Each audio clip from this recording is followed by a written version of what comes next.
So let's talk strategy and draft champions. One of my favorite modes in Madden 16.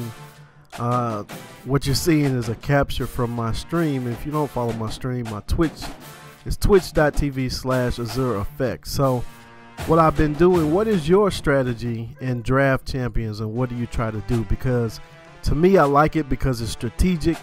You have to build your team. You can't hoard 99s and classic players. You have to build your team strategically, and then, you know, kind of depending on your play style or what your weakness is in your game, you know, you kind of go off that. So what you're seeing on the screen right now is me trying to draft defensive linemen, and I'm running a 4-3, so that your playbook also matters, as well as your scheme. But I was going for defensive linemen. As you see right here, I'm going to take Marshawn Lynch over having Tom Brady because I'd rather run the ball. I want my trenches to be solidified. So offensive line, defensive line, I like to have elite players there if I can. I can get by with mediocre to average to mediocre receivers. I don't have to have, you know, a Calvin Johnson or a Joe Horn. Oh, and if you see a Joe Horn, never pass on Joe Horn. I don't care if you have Dez Bryant and Calvin Johnson and Joe Horn pops up at the end, pick up Joe Horn. And if you seen my stream, then you know what it means when I say that. My phone's ringing in live commentary. My son's going crazy in the background.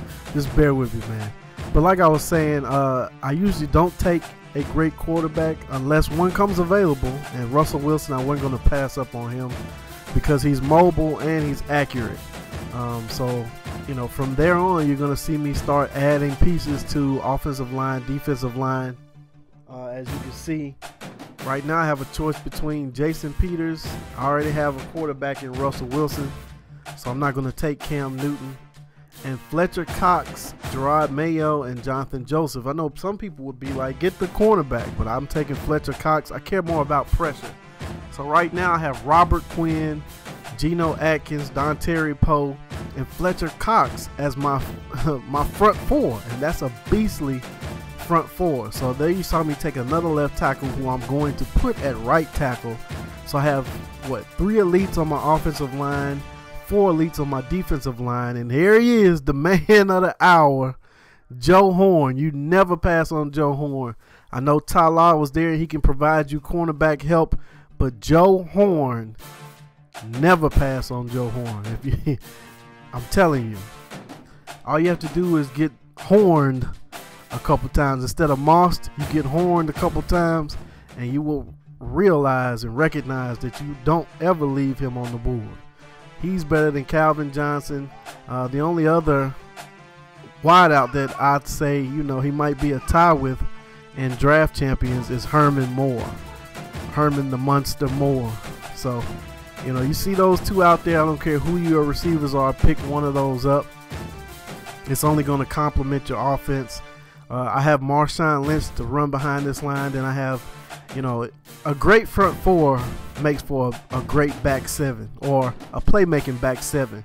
So if I can get pressure from the front four, you know, that reduces the time for the quarterback to look for his receivers and maybe make a mistake. So we'll see how this team does. So what are some of your strategies you go about when you make a draft champions team? You know, if you're a great offensive player, do you go after great offense or do you try to go for your weakness? So if you're not a great, you know, offensive player, do you go and build offense like that, or, you know, do you flip it in reverse and go defense? You know, you rather have more help on defense. Me, I just want help in the trenches. But, you know, interested to see how you build your team, and we'll get some gameplay of draft champions up soon. All right. Come fast, she said that it was pronto. And my first car color was Azure. It affected me, my money had to blow a little more.